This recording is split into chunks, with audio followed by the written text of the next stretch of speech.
Welcome to the Visual Storytelling Podcast. My name is Fred Ranger, and I'm so excited today because I have a very, and I insist, very special guest with me today. His name is Phil Penman, right from New York. Phil, thank you so much for joining us today. No worries, man.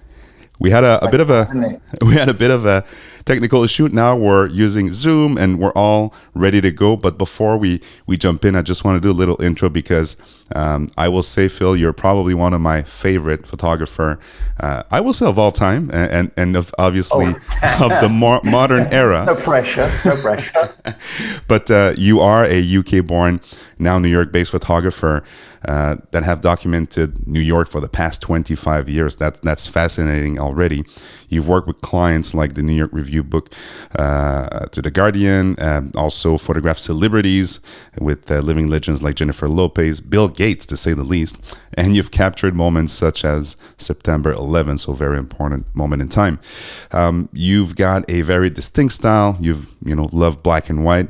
Actually, your debut book that I love called Street, that I have here for those who are watching this, you must have this book in your library, has actually been an Amazon bestseller. So my first question to you, Phil, is do you actually sleep at night, or you just work all day and all night?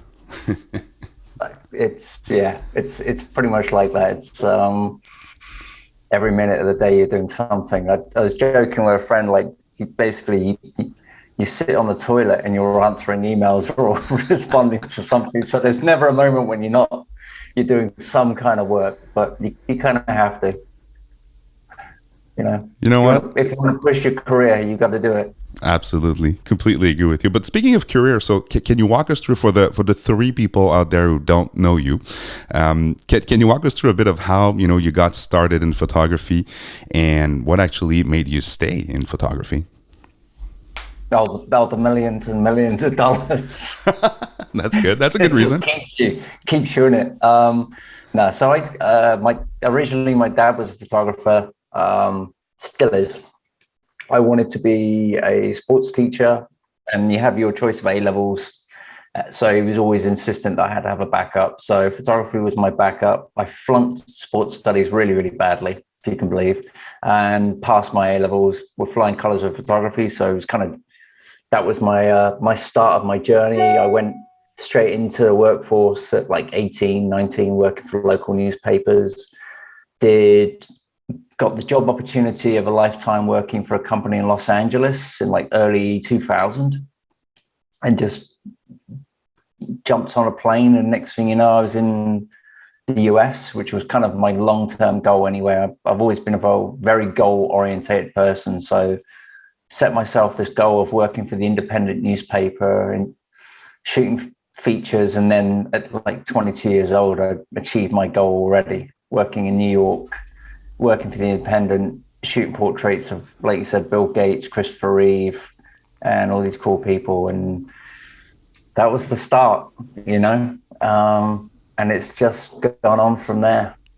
Wow, it's actually a good way to start your career, just photographing celebs and having a start with the papers and magazine. But would you say that the photographer you were back then is completely different than the one you are today? I did listen to some interviews you made with Barnack Hours or Leica Academy and so on and so forth, and there seems to be a moment in time where there's the old Phil Penman photographer and then the new one. It's an evolution, I would say.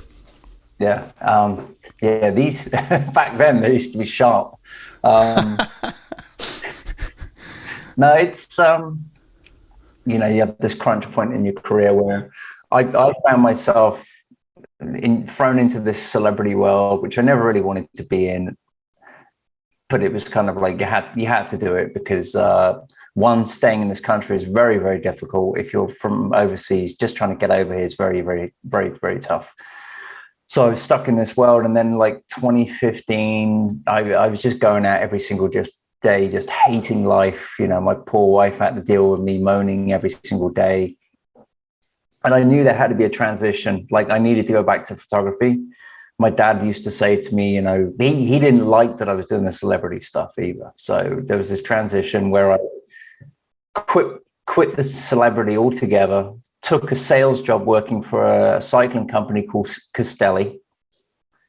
Did that for 3 years, basically selling Lycra race clothing to clients all over the Northeast. And at the same time, I was trying to build up my career again going back to photography. So I did it for 3 years until the point where I could make enough money doing the street stuff. And it kind of spiraled. I didn't really expect the success that I have achieved in it. Obviously, it's very, very difficult to make it in photography, full stop. But I did have, everyone thinks that it's kind of like it just lands on your doorstep. But for me, it was eating shit for 15 years, doing the celebrity stuff, working for certain publications and building up relationships with people. And if I hadn't have done that, I wouldn't have gotten to where I am now. Well, I will say that you are probably one of the photographer out there who I admire the most in terms of the work, but also the work ethic, if that is a thing, because you don't only see the result, but you kind of communicate very eloquently on the hard work that needs to be put in to get to a certain level where you feel, even slightly comfortable doing this day in and day out. And there's never, an end goal. There's never I made stop. It, right? Exactly. No, yeah, it's like right now I'm going through this crisis of my head of like, right, you've got to get better. Like, how do you get better? So like trying different stuff. So like, Titarenko style with the long exposure, I'm working on that a lot at the moment.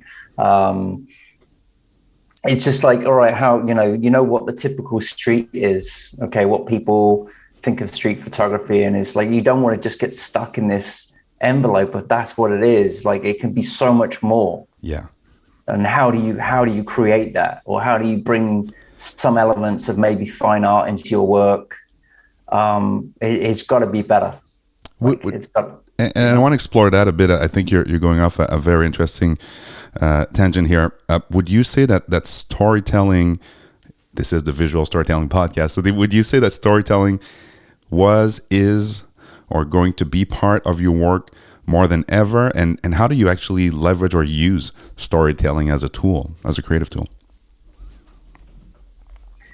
I think it's always been there, like the storytelling, and it's very personal. Okay, the story that you're telling is very personal. Like even the projects that you pick, you can't just do anything. It has to be something that's important to you. So I have that in me, and like I'm constantly putting projects together of things that are, I have a personal attachment to. The problem is like, how do you translate that so the general public can see it and not have a bias to it as well? So whatever story you tell, it can't be biased. So a lot of the time you're shooting stuff where you might not necessarily agree with the person that you're doing the shoot with, but it's important that you tell their side of the story. Yeah. So there's that. I've always been very aware of that. Like I'm very against the propaganda news that we have, where it's like just two sides, and you can watch one or the other, and you kind of know where they're coming from. So in my storytelling, as it were, I'm always very conscious that I can't have a bias. Do you believe in having a style, finding your voice or your style through photography, or the way you have to? You have to. Okay, but I think I like the duality here of documenting it like it is, but through your voice and your style without necessarily taking a side. That's a very interesting idea. There's the social media theme, right? So everyone saw what kind of photography was popular, like the abstract, black and white, very, I wouldn't say soulless, but it's very just like everyone's shooting the same thing. And if you go against that grain, then the social media curve algorithm might work against you. So you find yourself caught in this like dilemma of, do I shoot the same shit that everyone else is doing and get the attention, or do I go off and do what I want to do? Like I always find like you're having to trick people to see your other work. You might have to lead with a certain picture and then bring them into the work that you want to show them. That is so true. And it's tough. Had multiple conversations with other photographers on this very podcast and my channel.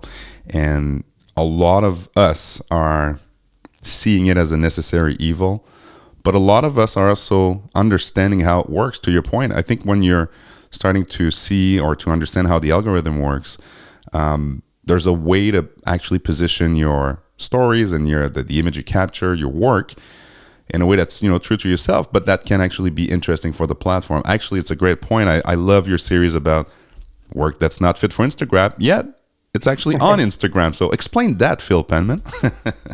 You're basically trying to lead people. Like all the work that I want to show people is on my website. So if you go, there's a page on there called Latest, and it's just a stream of work that I can't put on Instagram because it might not fit the algorithm. But when I do like send that out to people, those are the images that people buy. Those are the prints that they want. The one that gets zero attention on Instagram will be the print that someone has hanging on their wall. So I just find it very interesting that, I was talking to someone else about this the other day, where it's like someone did an exhibit and it was like everything was Instagram clickbait. There was no theme to the exhibit. So, I've tried very hard to steer away from going down that path of just shooting the same as everybody else. Because in longevity as a career, you're not going to get anywhere by doing that. You have to evolve as a photographer. You have to get better, and you have to try changing new styles.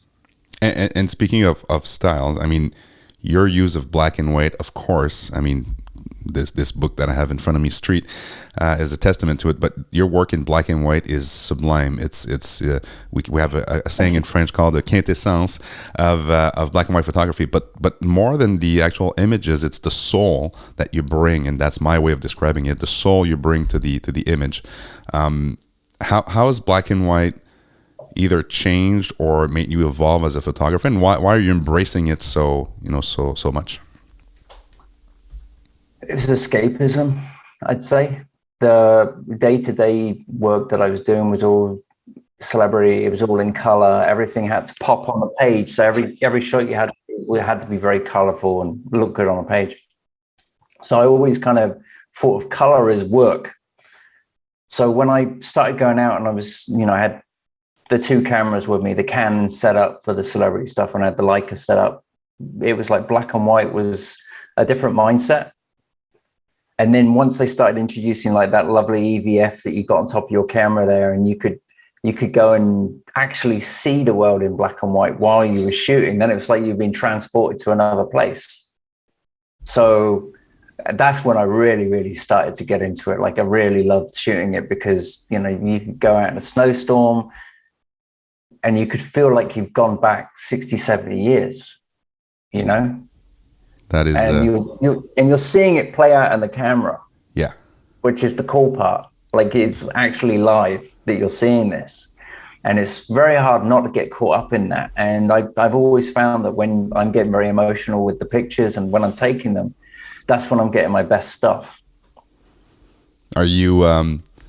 Do you make it a point to always shoot black and white, or sometimes you're shooting raw and you're taking a look at the color image just in case? I mean, I'm thinking about this red light photo in the winter time. I guess it's New York. Right. One of my favorite of yours. Did you look at it in black and white first? Like, what was the process, the thought process? So I have a few different camera setups. I have like the Leica monochrome, which is just ridiculously good. Then I have a SL2 and an M11. But most of the cameras that I had leading up to the monochrome were all, you could shoot color, you could view in black and white, but you always knew that the raw was recording in color. Viewing in black and white, again, it was more personal, like enjoyment. Like I'm let's put it this way, I'm more concerned about the enjoyment of taking the picture than maybe the final product, you know. So I have it, you know, I've had 3 moments in my career where it's like, I call them kind of like hell yeah moments, where you're shooting and you get very wrapped up and caught up in what you're shooting, and you're always chasing that adrenaline rush that you had from shooting that. The color stuff, again, unless I'm shooting with a monochrome, I can always go to it and view it. But again, you know, we're all smart people. We know what color looks like. We can view it. So. And speaking of color, you admitted to the Barnaghauer interview that now I got out and shoot. Now that I go out and shoot people walking turkey for a living and get paid for it, you know, feels good. So, would you ever, in your wildest dream, thought about you being on the street taking photos of a guy walking a turkey and, you know, earning money out of doing that? Someone actually sent me a message for Instagram the other day, because I just got back from a trip, took off to Europe for a month, getting paid to teach people how to take pictures, and traveling around Italy doing recon for a workshop I'm doing in September. And they said to me, in your wildest dreams, when you were chasing on that bicycle, chasing Madonna around, did you ever think that you would be doing this 10 years later or so? So no. But what I really like about your path to photography, Phil, is that, and I'm telling you, influencers on Instagram, you worked for it. You know, you said it yourself. You eat shit for like 15 years doing something you hated, and you invested the time, the effort, even your own money to buy some, you know, gear to get to the point you are. And you didn't choose the cheapest you know, gear to start with those Leicas. Well, the gear is just the start. It's like the marketing side of it. If you know, people constantly come to me and say, well, what's it going to take? And I said, probably about $100,000. Yeah, you've got to be willing to put $100,000 of your money into trying to make it. Yeah. Like if you're going to do a book, you know, it could be anywhere from $40,000 to $100,000 just to pay a book, to make a book.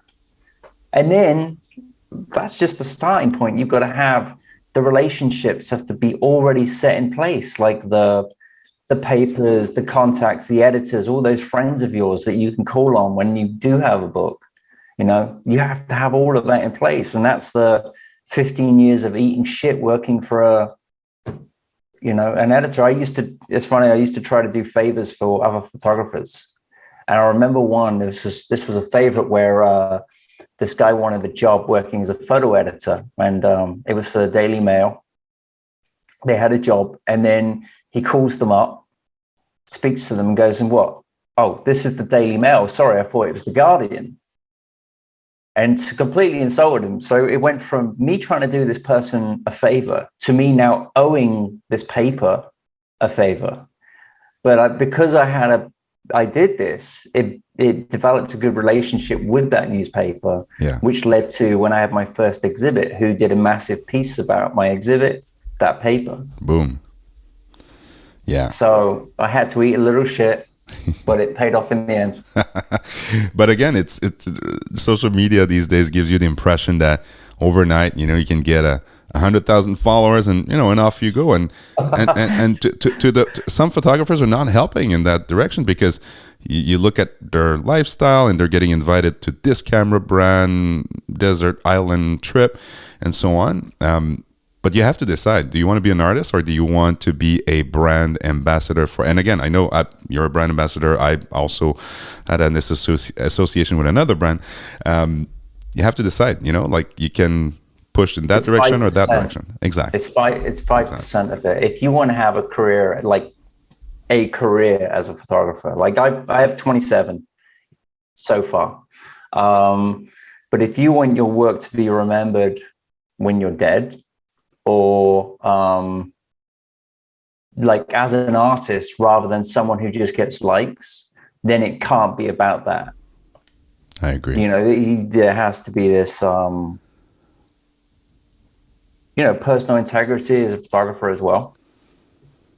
So for me, I would rather have the longevity of the work, like where people say, yeah, that's, you know, quality work and it's remembered 30 years, rather than chasing the likes, because you're never going to win that battle anyway. The algorithm changes whenever they feel like it. And talking about the 100,000 followers, it's like I still haven't hit it, and it's probably one of the most painful things. Well, I think where I do relate with what you just said is, you know, it's the difference between having impact and leaving a legacy. I think for me, one is way more interesting than the other. Having impact, everybody can do it, or, you know, a lot of people can do it. Leaving a legacy, I mean, we're talking, you know, Joel Merowitz and Fred Horzar, like all these guys, their art will outlive them for, you know, centuries. So that for me is just, you know, where you know you made it, you know, finally. But you're not there to appreciate it. How many masters, modern day contemporary masters, can we even think of? Like every time we think of like who are the greats, we go back to the people who were like 40, 50 years ago. Like now I'd say for me, Salgado living. Yeah. But there's not many. I mean, for me, Matt Stewart is way up there, but it's debatable. Yeah, I mean, you know. Matt's a very good photographer. Yeah, and Phil Penman, I don't know if you know that guy. Great photographer. But I like this point about leaving a legacy. But for you, what makes a good image? I know it's a silly question because it's so subjective, but I'm interested in learning a little bit more about how you actually perceive what makes a good image. Ooh, it's a tough one because I'm critical, so critical. I think when you see it, you know it. Okay. Like I've walked into an exhibit. It was at the Guggenheim, and I saw a Pierre Mondrian piece, and I just like, whoa, you know, holy shit, like that's good. Yeah. Or it's like when you stand in front of a Pollock and you just like, what the hell? Like, how did that all come together? You just look at it and it's just a feeling, you know it. You know, I can look at any one of my images and pick it to pieces. Yeah. So I think I have maybe 2, maybe 3 images where I can go, all right, yeah, happy with that, you know? And is there one image that you took that you're like, okay, so this one, you know, didn't get any likes, not selling super well, but for me, that's, you know, it's mine. It's my photo and nobody else took it. I think a lot of that comes down to an emotional attachment to an image as well, though. Yeah. It's like, you know, there are always going to be images that are, you know, very important to you. That's the hard part. Like when you do a book, you have to, you know, or you're putting a piece together, you always got to have an outside eye, like a good curator who looks at your work and can decipher that, all right, well, I know that's very personal to you, but it's not a very good picture. Yeah, exactly. So you have to kind of detach, which is super hard because we're humans, to detach yourself from the actual image itself. So that's why there's, you know, people who do that for a living, curating work and recommending. But I mean, at the end of the day, I think you said it best. You have to make unique work that you're aligned with, but you also have to either play the algorithm or make a book that people will actually buy, you know, at the end of the day. You cannot just always go with your emotional attachment to images you took. You and I have exchanged emails at 4:30 this morning, and for me, it's my regular wake-up call, and I guess it's the same for you. So let's go back to the work ethic. So are you a crazy guy like me who gets up at 4:30 and starts working or starts, you know, thinking or writing? The only way, man. There you go. There you go. Only way. If you don't want to get distracted by text messages and social, it's that you've got like that 3-4 hour window in the morning where you can like nail everything out the window, and then you can go out, you know. Exactly. But yeah, no, I'm pretty early bird. Do you go every single day outside a shoot, or sometimes you do admin inside and, you know? No, yeah. So normally I'll head out early and shoot, you know, tackle all the emails, all that stuff that came in overnight, get that done, head out the door, go shoot for a few hours, come back and do admin work, play catch up. A lot of my days these days are just teaching. Yeah. So like, the next week I've got one day where I'm not teaching. So like 6 days straight. And then I'm pretty much booked for every single week for the next 2-3 months that I'm doing at least 2 sessions a week. Wow. And is it all with Leica, or is it your own workshops? And No, it's one to one. So people that reached out to me through my website, and then I just did 2 Leica workshops in London, and then like I said, I got back from Napoli like 2 days ago, and I have another Leica workshop I'm doing at the end of this week, and then the next one is in DC in August, and then one in September in Rome. nice. So Yeah, the Rome one, I was super interested because I'm going to Italy, but the dates are just like slightly off. So maybe next time. Yeah, that was nuts because we were trying to think of new cities to do in Rome. Yeah. I think we had one left. Oh. Like we pretty much sold out like 9 spots in the first 5 days. So wow. It's a popular destination. Well, I mean, I'm actually going to the Amalfi Coast and this region. So I've done other shoots. Naples. Yeah. Well, there you go. So yeah, definitely hit Naples. That's an incredible place to shoot.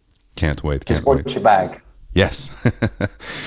Phil, talk to me about, because I mean, some of our listeners are really interested in learning a little bit more about your process with the camera. So first off, my question would be, it's an obvious one, but why the switch from Canon to Leica, and why are you sticking with Leica, and why are you actually upgrading to a Leica M11? Like what's the thought process behind the tools that you use every day?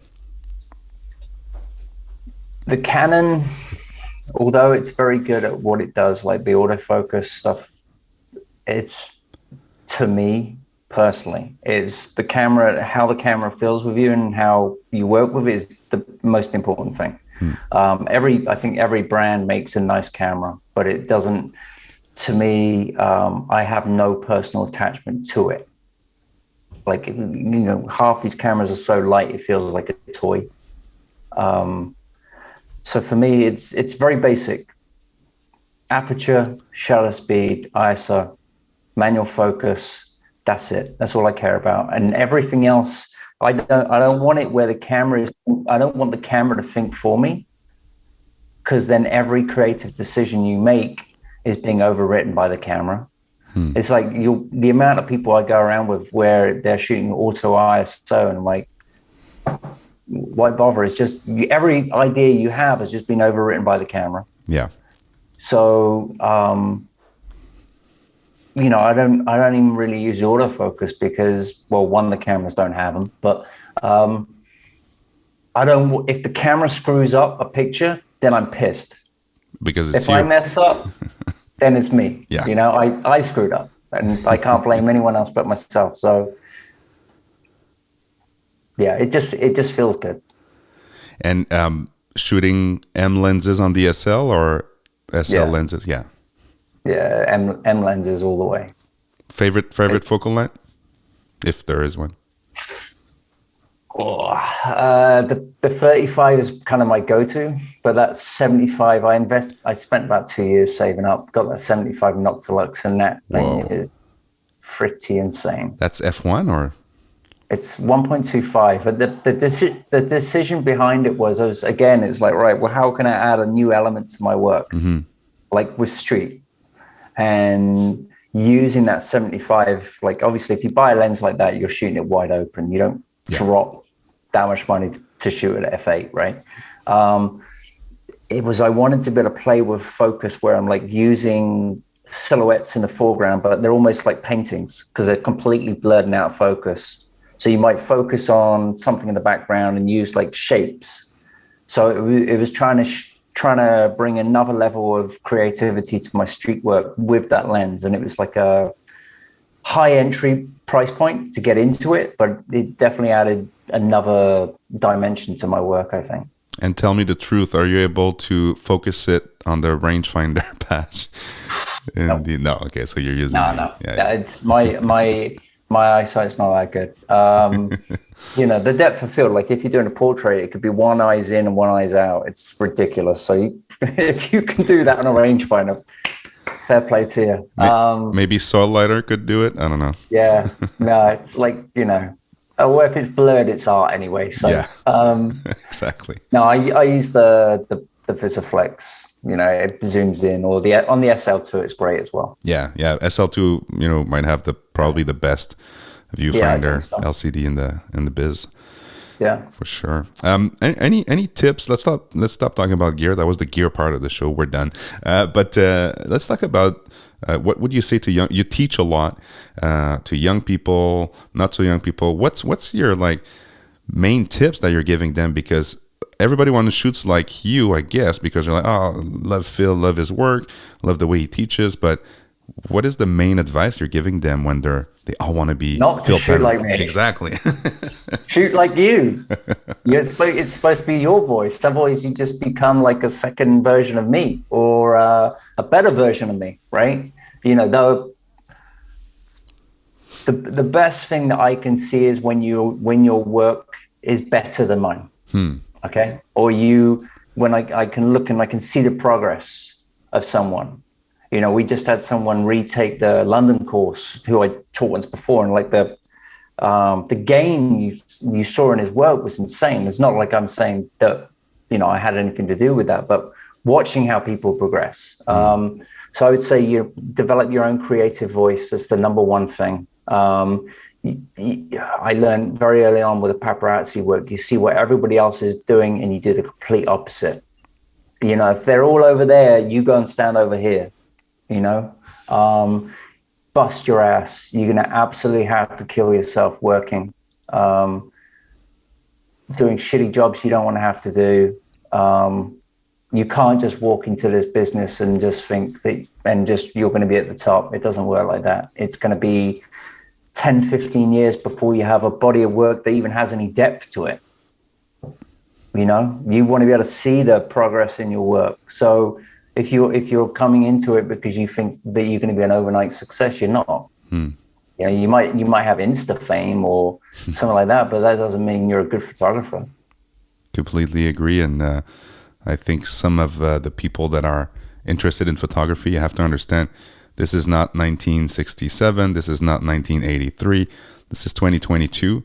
And everybody has a camera, in their pocket that can take a very decent photo. Yeah. So the goal is not to make a photo look perfect. It's to have, to your point, your own style, your own voice. People will hire. It's like when VCs are investing in companies. Sometimes they don't even know what the idea is. They invest in the founder or the person behind the idea because they're supportive. So I think you're making a good point there. Anybody that you feel inspired by, doesn't have to be another photographer, but who, what work are you looking at and gets you fired up in the morning? TV, believe it or not. Oh, there you go. The show Gomorrah, again, based in Naples. Just when I saw that years ago, that just blew me away because it was just like shot after shot after shot. You could just freeze frame the whole thing. Wow. Roger Deakins, amazing cinematographer, artists. It's tough because you want to look at photography, and there are people like Frank Horvat, like Salgado, Arnold Newman. These guys I really like. Gordon Parks, Ruth Orkin, but it tends to be all photographers from the past. Yeah. So I'm not seeing much today that I really like, which is sad. I'm sure it's out there, but it's just a lot harder to find it. So if you are a talented photographer, feel that Phil could enjoy, send him your photos. He needs. There you go. Yeah, I get tagged all the time on Instagram, and I see everything. So I will say that you're not only a super talented photographer, educator, and so on. You do reply to people regardless of their follower count and so on. That's how we got connected through Instagram. So I really appreciate that, and I'm sure that a lot of people do, because sometimes you look at people who quote unquote made it and they don't give a shit about small people who aspire to be like you or like any other. But that comes back around. Yep. Yeah, I'm seeing it with photographers right now where you get to a point and there are certain things I'll get messages where it's like, someone's just trying to take advantage. Yeah. It's like, oh, hey, let's do a 1-to-1. And what routes do you do? Oh, okay. So they're already going to try to, going to get screwed, and you're just giving them free. The one I respond to, every single one, is a student. So I must have done about 100 interviews for students. It was always, when I was a photographer and I was contacting photographers, I was always annoyed that no one could be bothered to take the time to help. So I've gone out of my way to help every student that contacts me, whenever they have like their end of year project or whatever. I do all of that. Respond to everybody, because you don't know what one little thing that you could say could completely change their whole career. And I've witnessed that with 2 people that I've said something to, and I've watched how their careers just skyrocketed. And it wasn't something big, but it was enough to make them change their path. So there's that. Yes. And I don't know if you know Gary V. Oh my God, I'm the biggest fan. I met Gary. Yeah. I had dinner with Gary, and it changed my life. Just so you know. Yeah, Gary said answered every single comment until it was mathematically impossible. Comments in DM. He spent 5 hours a day responding. So I'm all about that. Yeah. It's just common courtesy. If someone says, hey, nice picture, the least you can do is say thank you, right? Yeah, never forget where you come from and how you got there. My dad always used to say, be nice to people on your way up, because you might need them on the way down. And you will. So true. So true. Well, we're getting I'm getting excited about this stuff, but we're nearing the end of the interview.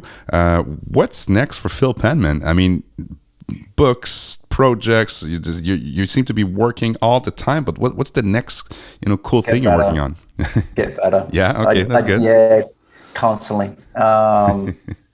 How can you elevate your photography, So I beat myself up about that all the time. It's like trying to try new things.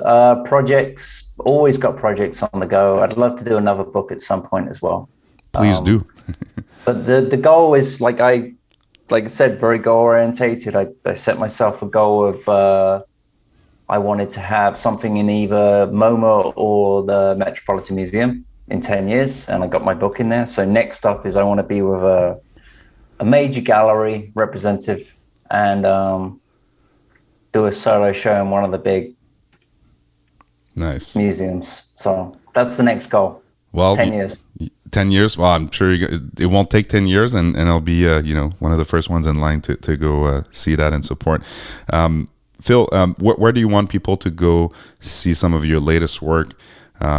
And where can people find you online? I mean, you're everywhere, but where would you like people to go see online? You can go on the website, philpenman.com, or Instagram, just Phil Penman, and LinkedIn, Twitter. I'm on all of them at some. You're officially the Gary V of photography now, from now on. Well, Seth Godin, he's my other favorite. Well, I think we have a lot of points in common. And Seth, I also spent time with him, and he also changed my life. Yeah. He's a cool dude. Long story short, I've been in marketing for 20 years. So, the inspiration: Malcolm Gladwell, Seth Godin, and Gary V. Those are my 3, inspirations on the marketing side. I would say, as a photographer, if you want to learn, go watch those 3. Okay. Because it's not photography that you got to learn; it's marketing. I completely. So you're not going to learn that from a photographer. We'll put a couple links in the show notes. People will be like, "What? Gary V, Malcolm? Like, who are these guys?" Go watch Seth Godin; he'll change your life. Yeah, Seth Godin. I mean, if you listen to the latest audiobook, I think it's called "This Is Marketing," or read the book, you'll find a lot of insights. And Seth has a way of explaining it, I guess, just like you, very, very eloquently, but also very simply. You don't have to be a genius or a marketing genius to understand how to do marketing. Best glasses in the business. Yeah, absolutely. And the head and the glasses, you can't miss it. So Phil, it's been a pleasure and an honor, really, truly, to have you on the show today. I want to thank you so much, because you're a very generous man, very talented man, and for creators like me and photographers like me and people who are listening right now, it's a blessing to to hear you talk about photography and your passion for it. No, I appreciate it, man. And yeah, totally overwhelmed. Appreciate it. All the kind words. You know what? Maybe we cross paths in New York next week, and I'll show you how bad I am at photography, and you say something that changed my life. We'll see. Sounds good. Okay. All right, Cheers, Phil. Ciao. Bye. Bye.